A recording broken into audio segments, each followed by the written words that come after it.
ನಮ್ಮ ಬೆಂಗಳೂರು ಸೀರೀಸ್ 16. ಮಂಜುಳಾ ಗುರುರಾಜ್ ಅವರು ಹಲವಾರು ವರ್ಷಗಳಿಂದ ಬೆಂಗಳೂರಿನಲ್ಲಿ ನಡೆಸುತ್ತಿರುವ ಸಂಗೀತ ಶಾಲೆ ಸಾಧನಾ ಮ್ಯೂಸಿಕ್ ಸ್ಕೂಲ್ ಕರ್ನಾಟಕ ರಾಜ್ಯ ಯುವ ಕೇಂದ್ರದ ಅಧೀನದಲ್ಲಿರುವ 2 ರಂಗಮಂದಿರಗಳು ಯವನಿಕಾ ಮತ್ತು ಗುರುನಾನಕ್ ಭವನ. ಬೆಂಗಳೂರಿನಲ್ಲಿ ಪ್ರತಿಷ್ಠಿತ ನೃತ್ಯ ಕೇಂದ್ರವನ್ನು ನಡೆಸುತ್ತಿರುವ ಮಾಯಾರಾವ್ ಕಥಕ್ ನೃತ್ಯ ಪ್ರಕಾರದಲ್ಲಿ ಪ್ರವೀಣರು. ಶ್ರೀ ಸಾಹಿತ್ಯ ಸಾಮ್ರಾಜ್ಯ ನಾಟಕ ಮಂಡಳಿಯ ಮುಖ್ಯಸ್ಥರಾಗಿದ್ದವರು. ಸುಬ್ಬಯ್ಯ ನಾಯ್ಡು ಪ್ರಸಿದ್ಧ ಚಿತ್ರನಟ ಲೋಕೇಶ್ ಅವರ ತಂದೆ. ಮಹಾನ್ ಸಂಗೀತಜ್ಞ ಟಿ ಚೌಡಯ್ಯ ಹೆಸರಿನಲ್ಲಿ ಒಂದು ರಂಗಮಂದಿರವಿದೆ. ಬೆಂಗಳೂರು ಮಹಾನಗರ ಪಾಲಿಕೆಯಲ್ಲಿ ಈಗಿರುವ ನಾಮಕರಣ ಸದಸ್ಯರ ಸಂಖ್ಯೆ 5. ಈಗಿನ ಕುವೆಂಪು ಕಲಾಕ್ಷೇತ್ರ ಮುಂಚೆ ಸಂಜಯ ಚಿತ್ರಮಂದಿರವಾಗಿತ್ತು.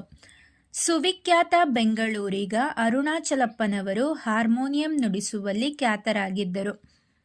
ಅಂದಿನ ಶ್ರೀ ಥಿಯೇಟರ್ನಲ್ಲಿ ಕೆ ಹಿರಣ್ಣಯ್ಯನವರು ದೇವದಾಸಿ ನಾಟಕದ ಸತತ 387 ಪ್ರದರ್ಶನಗಳನ್ನು ನೀಡಿದರು.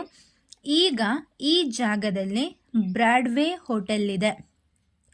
ಖ್ಯಾತ ಕಲಾಭೀಷ್ಮ ಅನಾ ಸುಬ್ಬರಾಯರು ಬೆಂಗಳೂರಿನಲ್ಲಿ ಮೊದಲ ಬಾರಿಗೆ ರಾಷ್ಟ್ರೀಯ ಚಿತ್ರಕಲಾ ಪ್ರದರ್ಶನ ಏರ್ಪಡಿಸಿದ್ದು 1921ರಲ್ಲಿ. ತನ್ನ ಹೆಸರಿನಲ್ಲಿ ಒಂದು ರಂಗಮಂದಿರವನ್ನೇ ಹೊಂದಿರುವ ಹೆಗ್ಗಳಿಕೆ ADA ಅಮೆಟರ್ ಡ್ರಾಮ್ಯಾಟಿಕ್ ಅಸೋಸಿಯೇಷನ್ ರಂಗತಂಡದ್ದು. ಇದು ಆರಂಭವಾದ ವರ್ಷ 1909. ಖ್ಯಾತ ವೈಣಿಕ R.K. ಸೂರ್ಯನಾರಾಯಣ್ ವೈಣಿಕರಾಗಿಯೇ ಕಾಣಿಸಿಕೊಂಡ ಚಲನಚಿತ್ರ ಮಲಯ ಮಾರುತ. ದೇವುಡು ಹಾಗೂ D.K. ಭಾರದ್ವಾಜ್ ಅವರು ಬೆಂಗಳೂರಿನಿಂದ ಹೊರಡಿಸುತ್ತಿದ್ದ ನಾಟಕದ ಮೊದಲ ಮಾಸಪತ್ರಿಕೆ ರಂಗಭೂಮಿ.